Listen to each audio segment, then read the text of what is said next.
Continuamos. La siguiente ponente, ella nos, de broma, así dice, yo soy la ponente que da el bajón en todos los eventos Naucas, porque, bueno, pues nos va a hablar de desigualdad, la desigualdad de la actualidad y la desigualdad del futuro. Ella es Gaby Jorquera, es asesora en el Alto Comisionado para la Pobreza Infantil y, por lo que veo, no va a mejorar mucho la cosa para los próximos años.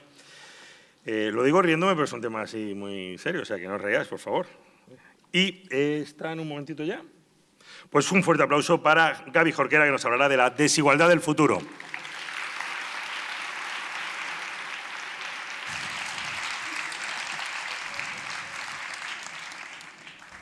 Ha llegado el bajón. Y probablemente ese sea el único chiste que voy a poder hacer durante toda la charla, así que aprovecharlo. Bueno, como decía Peláez, yo soy Gaby Jorquera, trabajo en la lucha contra la pobreza infantil y he trabajado en el ámbito de la pobreza, de la exclusión y de la desigualdad desde hace casi 20 años, que aquí donde me veis, joven y lozana, pues no lo soy tanto. Desde hace 20 años trabajo, al principio, interviniendo directamente con adolescentes y con sus familias en situación de pobreza y de desigualdad, y a lo largo de los años cada vez más me he ido moviendo hacia el terreno del estudio, la investigación y la incidencia sobre las políticas públicas para poder mejorar algunos de los datos que ahora voy a compartir y que nos van a dar y que nos van a mostrar cuál es nuestro punto de partida, dónde estamos para empezar a hablar de pobreza y desigualdad. El campo del estudio de la pobreza, la exclusión y la desigualdad es, como casi todos los campos de estudio, un vecindario muy poblado, en donde hay un montón de disciplinas muy distintas. Aquí estamos. Hay sociología, economía, trabajo social, antropología, ciencias políticas, derecho, medicina, psicología, en fin, hay un montón de disciplinas distintas porque hay muchísimas maneras de poder acercarse a un fenómeno tan complejo, transversal y global como es la desigualdad y la pobreza. Podemos hablar, por ejemplo, de la relación entre la pobreza y el empleo, entre cómo afecta la desigualdad al desempeño y al logro educativo o al crecimiento económico, a la inversión, a la innovación, cómo afecta a la salud, a la pobreza y la desigualdad como un determinante social de la salud. Es decir, podemos abordar y podemos acercarnos a este tema pues de muchas maneras distintas. ¿Por qué nos interesa tanto? ¿Por qué este vecindario está tan poblado y por qué hay tantas personas y tantas disciplinas distintas intentando poder arrojar luz sobre esto? En las últimas décadas y cada vez más somos conscientes, y la evidencia en esto es incontestable, de que la pobreza y los altos niveles de desigualdad tienen efectos nocivos, no solo para las personas que viven en pobreza y desigualdad, sino también para el conjunto de la sociedad, para ti también, para todos.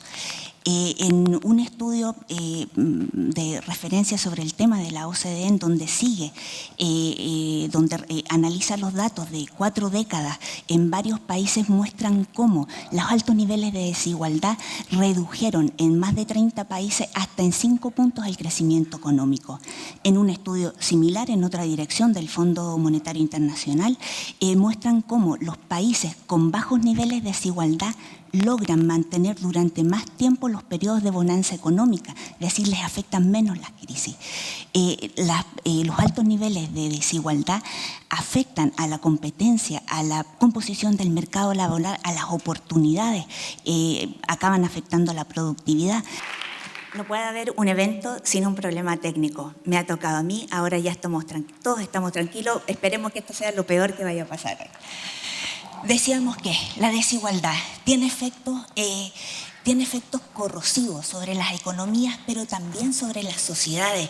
Y aquí tenemos una evidencia muy interesante y además muy amplia, y los estudios de Wilkinson lo muestran como altos niveles de desigualdad también se asocian con mayores niveles de criminalidad, de violencia, de conflicto, de inestabilidad política y financiera, con menor confianza en las instituciones, con menor participación política, es decir, altos niveles de desigualdad no solo afectan al crecimiento económico, sino que corroen la cohesión social y los pilares de la vida democrática.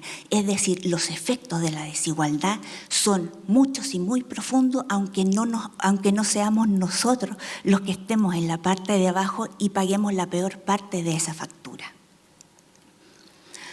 En este estudio de la OCDE sobre la movilidad social intergeneracional,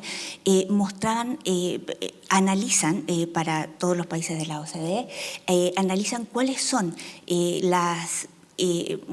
cómo es el estado de lo que llamamos el ascensor social, ¿no? Cómo está nuestra movilidad social intergeneracional, que no es más que la posibilidad que tienen las personas de poder alcanzar un nivel educativo, ocupacional y de ingreso distinto del que se tuvo en el hogar de origen, ¿no? Que puede ser mejor, peor, igual, pero distinto. Cuando el ascensor social funciona bien, pues deberíamos observar movimientos de subida y de bajada. ¿Qué es lo que muestra el informe de la OCDE? Pues que en España, que mostró durante décadas un movimiento intergeneracional muy positivo, una movilidad social ascendente muy positiva, a partir de los años 90 se empieza a ralentizar. Empieza el peso del origen del hogar, de la familia, empieza a ser cada vez más importante para explicar los niveles de bienestar a los que podemos alcanzar. Aquí estudios de Spin-Andersen y Cimentada muestran que las condiciones en la infancia y en la adolescencia marcan los niveles y condiciones de vida que se van a lograr obtener durante la vida adulta. Esto es una pésima noticia, porque afecta al funcionamiento, afecta a una base de nuestra vida social cuando independientemente del esfuerzo, el nivel de logro el que vas a poder alcanzar va a depender del hogar en el que te tocó en buena o mala suerte nacer. 1/3 de los ingresos que las personas obtienen en su vida se debe al nivel de ingreso que tuvo en el hogar en el que creció. En Dinamarca, por ejemplo, esto no llega al 15%, con lo cual podemos decir que España tiene la mitad de igualdad de oportunidades que la que tienen los daneses, ¿no? Haber elegido nacer en Dinamarca. Esta es una tesis. Vamos a ver la tabla que nos interesa. Solo decir, uno de los autores, Carlos Gil Hernández, ha sido premiado con la mejor tesis doctoral por el Consorcio Europeo de Investigaciones Sociológicas. Esto es para que no os pongo cualquier tabla. Aquí vemos cuál es la diferencia en ingresos mensuales de personas con un mismo nivel de cualificación y cuya única diferencia, controlamos por sexo, etcétera, la única diferencia es el tipo de ocupación de los padres. Y aquí la diferencia va entre casi 260 euros a 460 euros, entre 250 y 500 euros, así más o menos, de diferencia en ingreso mensual, que obedece solo al tipo de ocupación que tu padre ocupó.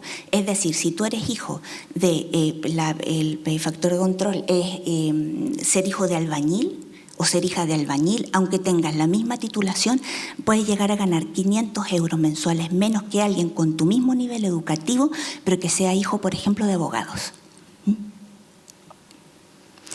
Esto es un dato escandaloso, ¿no? Porque entendéis lo que muestra que independientemente de tu logro educativo, el origen social va a lastrar tus oportunidades. Dos maneras de verlo. Estos son datos del Alto Comisionado contra la Pobreza Infantil, y es una explotación del módulo de transmisión intergeneracional de la pobreza que saca el INE cada cierta cantidad de años. Aquí vemos cómo como arriba, en los directores y gerentes vemos la situación de pobreza dependiendo del tipo de ocupación que tenían los padres en la adolescencia. La pobreza en la adulta dependiendo de ocupación de padres durante la adolescencia. Y aquí vemos que las personas hijas de directores y gerentes están en situación de pobreza a día de hoy, menos de 1 de cada 10. Los hijos de trabajadores elementales son parte de, están en situación de pobreza hoy, casi, me voy a acercar a mirar, que se me han perdido, 40. Ahí también hay una diferencia, las barras de distinto color, la amarilla es el total, la más oscura es si no tienen hijos y la más clara es si tienen hijos. Si os fijáis, la diferencia entre ser y no pobre, no solo también va a depender de si vas a tener hijos. Y esto es preocupante porque ya hemos visto que si vives pobreza, si experimentas pobreza durante tu infancia, la probabilidad de ser pobre en el futuro va a ser mucho mayor. Esto aumenta con 2 factores, la persistencia de la pobreza, es decir, cuánto tiempo dure la situación de pobreza en tu infancia, y la gravedad de la pobreza. Se puede ser moderadamente pobre, pero también se puede estar en pobreza grave. Y esto nos va a preocupar porque en este momento nuestras tasas de persistencia de pobreza infantil son de alrededor de un 20%, es decir, 1 de cada 5 niños que tenemos hoy en pobreza ha sido pobre al menos 2 de los 3 últimos años, y también tenemos niveles preocupantes de gravedad de la pobreza. De los 8 millones de niños que hay ahora en España, unos 2.300.000 están en situación de pobreza. En pobreza grave, más de 411.000 niños y niñas en este momento en nuestro país. Entonces, son 2 datos que nos deberían preocupar enormemente, no solo por lo que significa en términos de vulneración de los derechos fundamentales de esos niños, sino también porque ya sabemos y vemos cómo la experiencia de la pobreza en la infancia tiene una sombra tan larga que alcanza a la vida adulta. Bueno, esto es una manera de ver el efecto en la situación económica muy similar a la anterior. ¿Por qué nos debería preocupar la transmisión intergeneracional de la desventaja? No solo por cuánto nos afecta al funcionamiento económico y social, sino que también porque va a acabar modelando el futuro que nos va a esperar. La desigualdad y la pobreza tienen efectos en ámbitos muy distintos de la vida. Vamos a ver algunos de ellos, como por ejemplo la educación. Nos interesa especialmente la educación. Y aquí por 2 razones. La primera es porque el nivel educativo de un país es quizás el determinante más importante para los niveles de progreso social y económico a futuro, ¿no? Y dado el tema de hoy, la educación va a ser especialmente importante, pero también a nivel individual.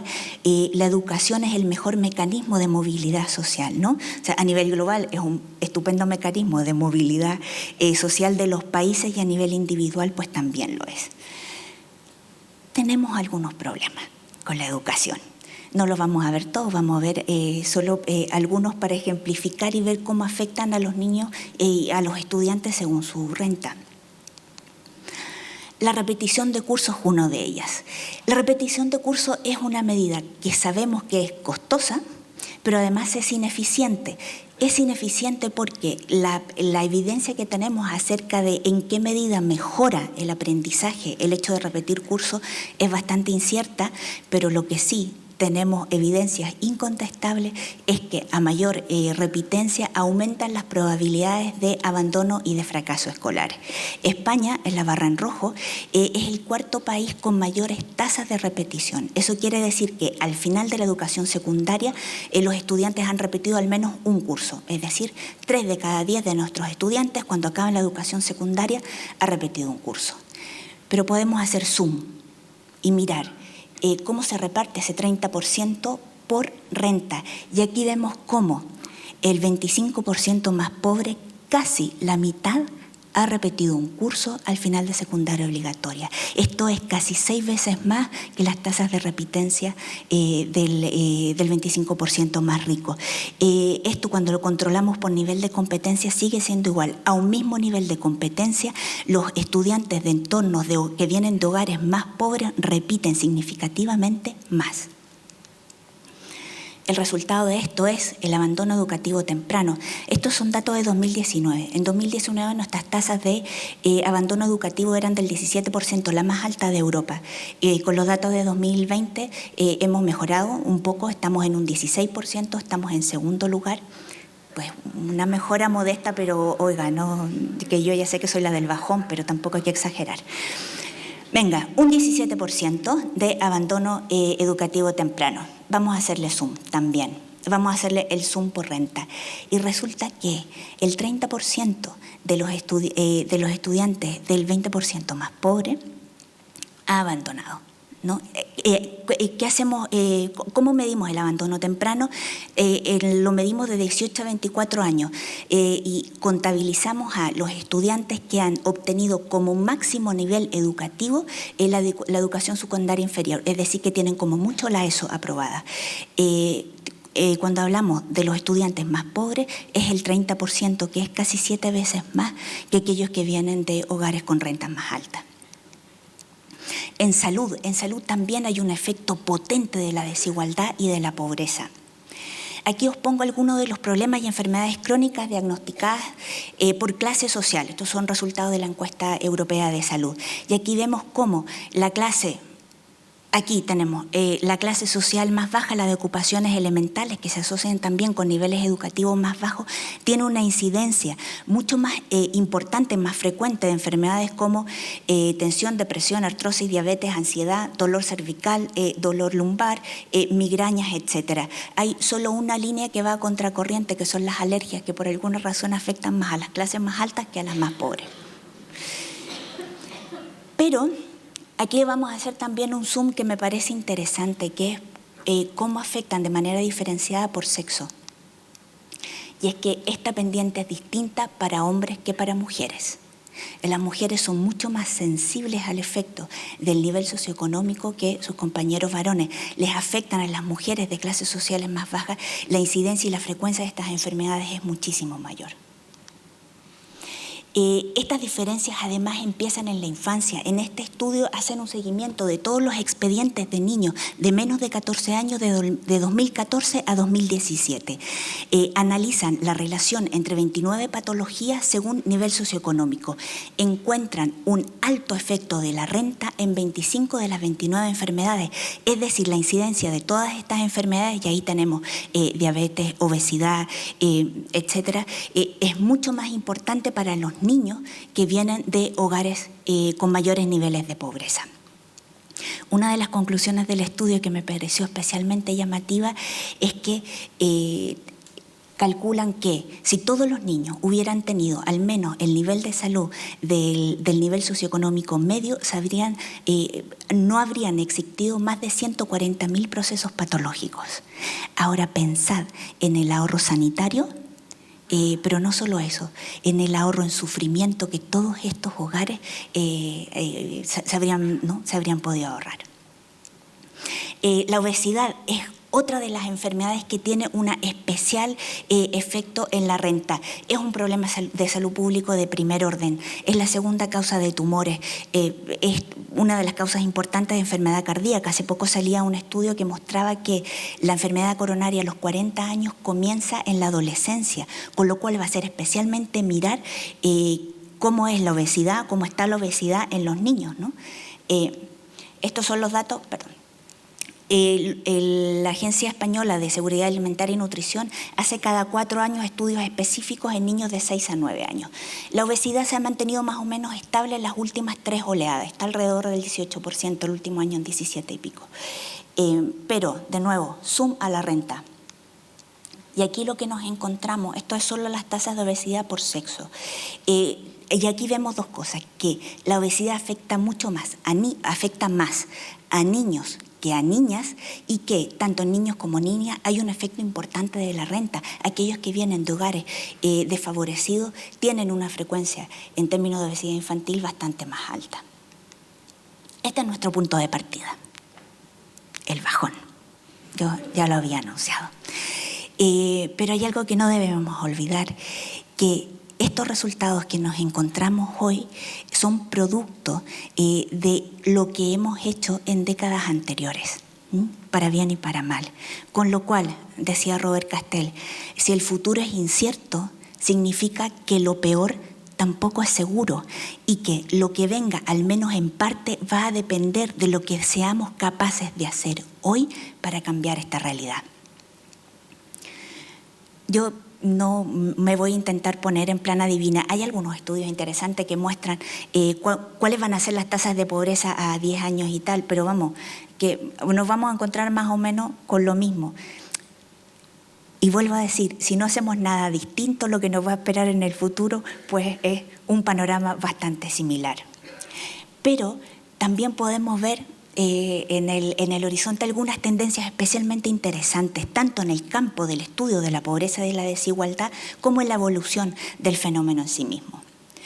Una de las tendencias que, a mi juicio, va a ir a más es el uso de Big Data, ¿no? De grandes volúmenes de datos. Nuestra vida se ha digitalizado cada vez más, con lo cual nuestro paso por el sistema médico, por el educativo, por el sistema de prestaciones y ayuda, pues va dejando rastros, y esto es información importante e interesante que con una suficiente protección de datos y un suficiente nivel de anonimato podemos utilizar para poder aprender algunas de las características de las personas y de los grupos que están en esta situación, pero también de cuál es el efecto y las medidas de las políticas que estamos aplicando. Pero toda oportunidad también tiene un riesgo asociado. ¿Cuál es el riesgo?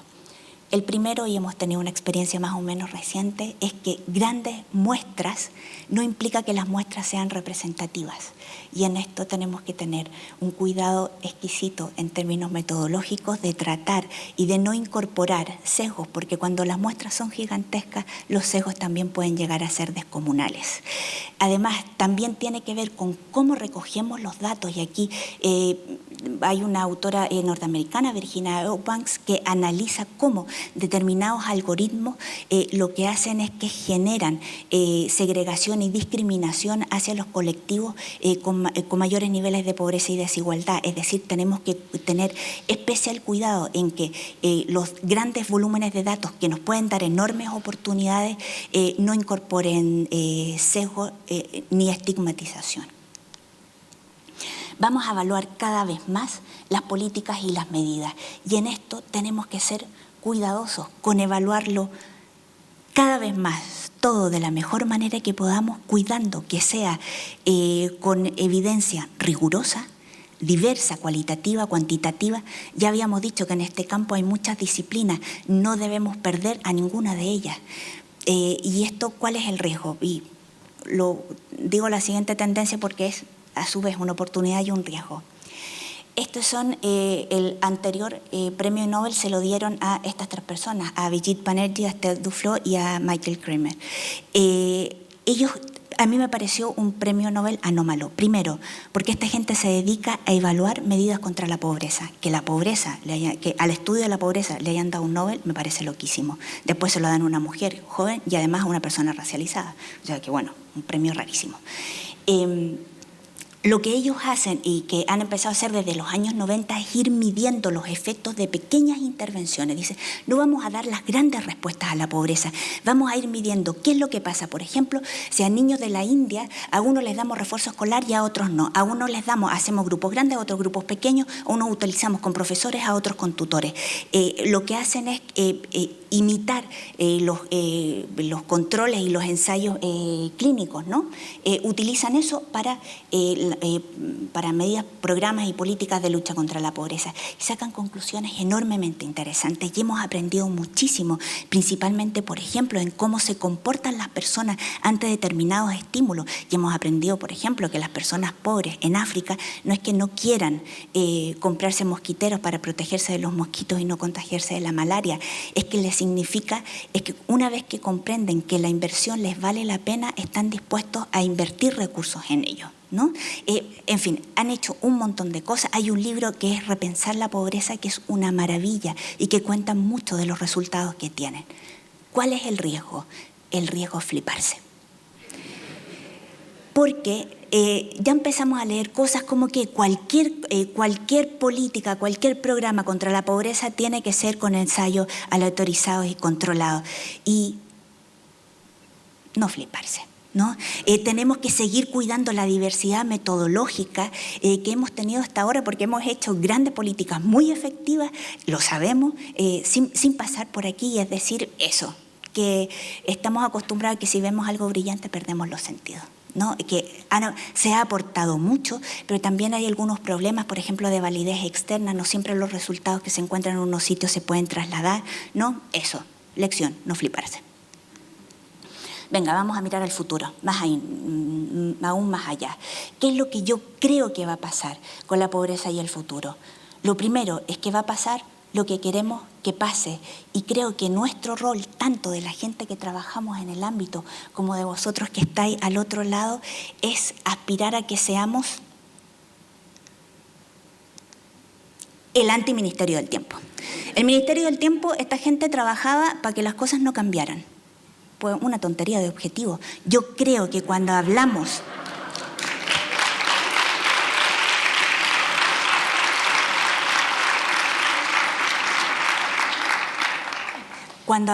del futuro, de la lucha de la pobreza y la desigualdad, de hecho lo que tenemos que plantearnos es que tenemos que cambiar. Hay experiencias, sabemos que se puede disminuir de manera radical los niveles de pobreza y desigualdad, mejorar nuestras sociedades. Ahora lo que nos falta es hacerlo. Muchas gracias.